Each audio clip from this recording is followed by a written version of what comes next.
pinakahihintay na paligsaang Urabuto Satsugen ay nagsimula na rin. Ang unang nakaharap ng pangkat ni Nareka ay ang matinik na grupo ni Kukay, ang pangkat ng Ku. Ang unang laban ay naganap sa pagitan ni Dylan Mikagami at Daikoku. Ang tungkod ni Daikoku na patuloy na umiikot ay tumama sa binti ni Dylan. Subalit baliwala naman ito at muling nakatayo si Dylan. Alam niyo ba kung paano patitigilin ng electric fan? Ipapakita ko sa inyo.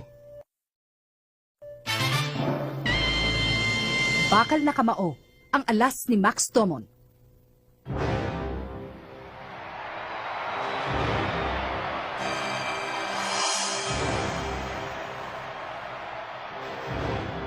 Tikman mo ngayon! Ogi Technique! Mantra Strikes! Paano ko patitigilin ng electric fan? Ganito!